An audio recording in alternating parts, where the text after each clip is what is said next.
Esse vídeo vai mostrar um pouco sobre a história e informações da revista Cult. Ela foi fundada em 1997, quando o jornalista Manuel da Costa foi convidado a criá-la por Paulo Lemos, responsável pela Lemos Editorial, que é especializada em publicações das áreas médicas e farmacêuticas. O jornalista acredita que uma das razões de seu nascimento seja o prestígio que uma revista de cultura traria para a editora. O foco inicial era a compreensão da literatura, tendo como exemplo o slogan "O mundo das palavras, da cultura e da literatura", em sua primeira edição, quando veio às bancas. Com a venda de 8.000 exemplares e quase o dobro em sua segunda edição, a revista desmentiu a ideia preconceituosa de que os brasileiros não se interessam pela cultura e pela literatura. Diferente de outros tempos, onde a renda era majoritariamente vinda de empresas que incentivavam a cultura e que, através de incentivos fiscais como a Lei Rouanet, viram motivo a mais para investir no marketing cultural, hoje em dia a revista se banca apenas por assinaturas, tendo pouca publicidade. Além do público maduro, a revista tem ampliado horizontes, atingindo muitos jovens, sendo a maioria dos leitores de classe média. Em uma conversa com a equipe da revista Cult, conseguimos as seguintes informações, obtidas através do professor Wellington Andrade, editor-chefe da revista. Então, a primeira coisa a gente queria saber como que são pensadas as pautas. Vocês primeiro pensam no que o público quer ler ou então no que vocês querem escrever? Por exemplo, como é jornalismo cultural, tem muito essa questão de gosto, né? De colocar o gosto pessoal no trabalho. Então, como que vocês pensam as pautas? Então, as pautas são discutidas em reuniões quinzenais. Elas precisam estar ajustadas a um padrão que a revista tem. É uma revista de ensaios, artigos e reportagens sobre filosofia, ciências humanas e arte e cultura de maneira geral. Então, só que a gente não atende ao gosto, digamos, do público médio. A gente é que escolhe as pautas de acordo com a linha editorial da revista.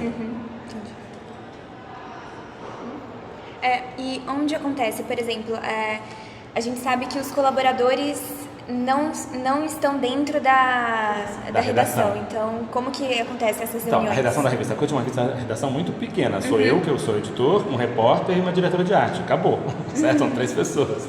E aí, a gente conta com colaboradores externos, que geralmente são professores das universidades públicas, normalmente são da USP, Unicamp, UFRJ, Federal Santa Maria, geralmente das estaduais ou federais. Aí a gente encomenda para eles alguns dossiês especiais, ou às vezes acontece de eles sugerirem dossiês também bons, assim, que estão adequados à revista. Perguntando, antigamente, quando ela foi criada, antes dela ser vendida por uma nova editora e tudo mais, as ilustrações eram principalmente de obras de arte contemporâneas. Hoje em dia, continua essa preocupação com essas obras de arte? Ou vocês tentam mesclar com fotografia? Tem um pensamento sobre isso? Ou vai de acordo com a pauta? Vai de acordo com a pauta, mas tem uma diretora de arte atualmente que é excepcional, que é a Andréia Freire, e aí ela tem, digamos que, uma linha editorial para a arte, que mescla geralmente fotos, muitas fotos, e fotos geralmente artísticas, fotos compradas de fotógrafos, que não é a foto geralmente jornalística. A Cult não gosta muito de produzir a foto que flagra um instantâneo, assim, digamos, real, precisa ser alguma coisa mais ou menos jornalística, ou então são imagens elaboradas, criadas, concebidas pela Andréia. Aí tem a produção de arte mesmo que faz isso. E quando você entrou na revista? Eu estou lá colaborando já como colaborador assim, há 8, 9 anos, mas agora eu sou editor desde junho do ano passado.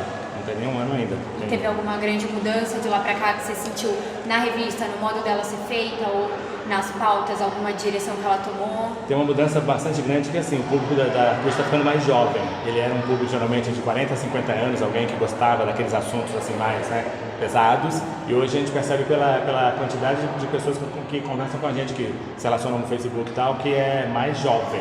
A gente não perdeu o público velho, mas a gente conseguiu agregar um público mais universitário e tal. Acho que até em função das pautas, as pautas ficaram mais quentes. As pautas da Cult antes eram sempre assim, temas muito áridos de filosofia, ciências humanas e tal. Agora elas ficaram mais assim, ligadas ao que a sociedade está debatendo no dia a dia. Em seguida, apresentamos depoimentos com opiniões de assinantes da revista Cult, sendo um deles Lucas Santana, ganhador de uma assinatura anual da revista. Minha opinião sobre a revista é que ela trata dos assuntos de uma perspectiva muito diferente do que as revistas comerciais tradicionais. E é um texto extremamente acadêmico, é um texto muito refinado, assim, não é qualquer público que tem acesso àquele texto. Eu mesmo era universitário na época e algumas vezes eu tinha dificuldade de entender sobre o que estava sendo falado nas matérias. Mas de forma geral é uma revista muito boa, que traz conteúdos muito diferentes do que a gente encontra no mercado. E acho que o único ponto de crítica seria que o texto deveria ser um pouco mais jornalístico, ter um pouco mais palatável para o público geral. Mas em linhas gerais é uma ótima revista. Além de ser revista, de informar, ela acaba servindo como material de estudo, um material de apoio, dependendo das frentes de trabalho que a gente desempenha na nossa profissão no dia a dia.